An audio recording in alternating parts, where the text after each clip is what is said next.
আসসালামু আলাইকুম বন্ধুরা, আজকে আপনাদের জন্য গরুর মাংসের ইউনিক একটি রেসিপি নিয়ে এসেছি। শাহী রান্নার স্বাদ যাদের পছন্দ চাইলে রেসিপিটি ট্রাই করে দেখতে পারেন। আশা করি আপনার পরিবারের সবাই একবারেই পছন্দ করবে শাহী কাটা মশলার গরুর মাংসের এই রেসিপিটি। তাই চলুন দেখি কিভাবে তৈরি করতে হয় গরুর মাংসের মজাদার এই রেসিপিটি। প্রথমেই বাসায় থাকা কোরবানির মাংস থেকে 1 কেজি পরিমাণ গরুর মাংস নিয়েছি রেসিপিটি করার জন্য। মাংসগুলো বড় বড় চাক করে কেটে ধুয়ে শুকিয়ে নিতে হবে। স্বাদ বাড়াতে সলিড মাংসের সাথে চাইলে হাড় চর্বিও অ্যাড করতে পারেন যে যার মতো ইচ্ছে করে। মাংস নিয়ে নেওয়ার পরে এবার আসি প্রয়োজনীয় মশলার বিষয়ে। 1 কেজি পরিমাণ মাংসের রেসিপির জন্য নিয়েছি পেঁয়াজ কুচি 1 কাপ, রসুন কুচি আধা চামচ, আদা মিহি কুচি 1 চামচ, পেঁয়াজ বেরেস্তা 1 কাপ, তেলে ভাজা শুকনো মরিচের গুঁড়ো আধা চামচ, 2টি শুকনো মরিচ 4 টুকরো করে কাটা, 5টি কাঁচামরিচ, আধা ভাঙা গোলমরিচের গুঁড়ো 1 চামচের 4 ভাগের 1 ভাগ, 4টি বড় এলাচ, 2টি দারচিনি ও 2টি তেজপাতা, আলু বোখরা 4টি, গরম মশলা 1 চামচ এবং মাওয়া গুঁড়া 1.5 চামচ। মাংস ম্যারিনেশনের জন্য দেখানো মশলার সাথে আরও প্রয়োজন হবে টক দই ভালো করে ফেটে রাখা 1 কাপ, সরিষার তেল 1 কাপ, চিনি 1 চামচ এবং লবণ পরিমাণ মতো। ম্যারিনেশন প্রক্রিয়াটি শুরু করার পূর্বে আপনাকে সব মশলার মধ্য থেকে গরম মশলার গুঁড়ো, পেঁয়াজ বেরেস্তা আধা কাপ এবং মাওয়া গুঁড়োটি আলাদা করে রাখতে হবে। এরপর সব মশলা আপনি একে একে করে মাংসে মেশাতে শুরু করবেন। এক্ষেত্রে ক্রমান্বয়ে বা সিরিয়ালের কোনো দরকার নেই। আপনি চাইলে আপনার মতো করে আগে পরে যে কোনো মশলা অ্যাড করে নিতে পারেন। তবে একটি বিষয় খেয়াল রাখবেন, প্রত্যেকটি মশলা যেন মাংসের সব জায়গায় যায় এবং খুব ভালো করে তা মাখিয়ে মাংসের সাথে মিশিয়ে নিতে পারেন।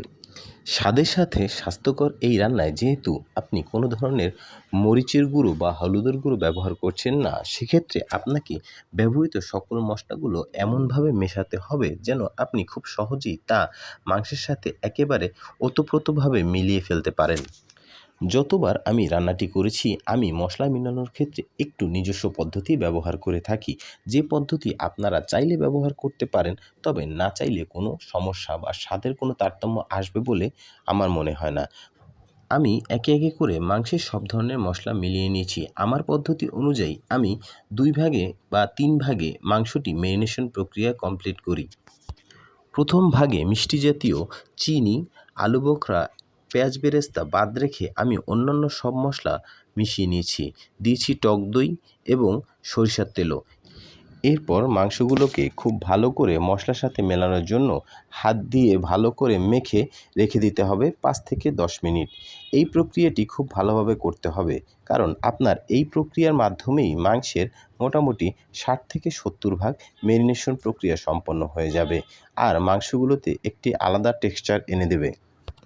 ঠিক 5 মিনিট পরে মাখিয়ে রাখা মাংসটি নিয়ে আপনি এতে অ্যাড করে দিবেন আলু বোখারা, চিনি 1 চামচ এবং লবণ পরিমাণ মতো।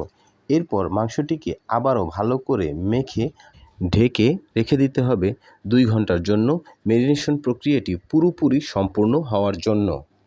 ঠিক 2 ঘন্টা পরে মাংসটি ফ্রিজ থেকে বের করে আপনি দেখবেন মাংসের তেল ছেড়ে দিয়েছে। তখনই আপনি বুঝতে পারবেন মাংসটি খুব ভালো করে ম্যারিনেট হয়ে গেছে এবং রান্না করার জন্য শতভাগ প্রস্তুত। এরপর রান্নার জন্য আপনাকে চুলোর উপরের কড়াইটি কিছুটা গরম করে নিতে হবে। গরম করা কড়াইতে কোনো ধরনের তেল বা বাটার অথবা ঘি না দিয়ে আপনি আপনার ম্যারিনেট করা মাংসটি দিয়ে দিবেন। শুধুমাত্র মাংসের তেল এবং মাংসতে ব্যবহার করা সরিষার তেলই আপনার রান্নাটি পুরোপুরি সম্পন্ন হয়ে যাবে। কড়াইতে মাংস দিয়ে চুলোর হিট কিছুটা বাড়িয়ে মাংসটি ফুটিয়ে নিতে হবে 10 থেকে 15 মিনিট।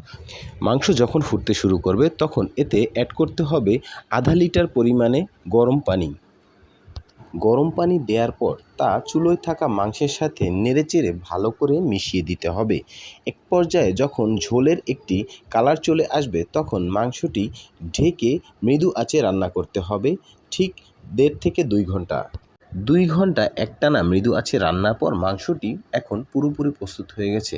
পুরো মাংস থেকে একটি অসাধারণ ঘ্রাণ আসছে, যা আপনি ট্রাই করলেই বুঝতে পারবেন।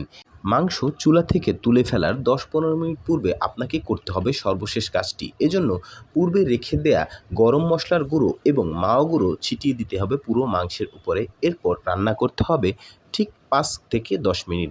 এরপর আপনি তুলে ফেলতে পারবেন মাংসটি এবং পরিবেশন করতে পারবেন পেঁয়াজ বেরেস্তা দিয়ে আপনার আপনজনদের সামনে। শাহি কাটা মশলার এই রেসিপিটি অসাধারণ একটি রেসিপি। আমি একাধিকবার ট্রাই করেছি। চাইলে আপনারাও ট্রাই করে দেখতে পারেন। আশা করি ভালো লাগবে। আমার এই রেসিপিটি যদি আপনাদের ভালো লাগে তাহলে আমার এই চ্যানেলটিকে সাবস্ক্রাইব করবেন, আমার সাথে থাকবেন এবং আপনাদের জন্য নতুন নতুন রেসিপি তৈরি করার জন্য অনুপ্রেরণা যোগাবেন। আশা করি ভুলভ্রান্তিগুলো ক্ষমা করবেন। আপনাদের জন্য নিয়মিত মজার মজার রেসিপি নিয়ে যেন আবারও ফিরে আসতে পারি, এজন্য আমার জন্য দোয়া করবেন। আসসালামু আলাইকুম। সাথে থাকার জন্য ধন্যবাদ।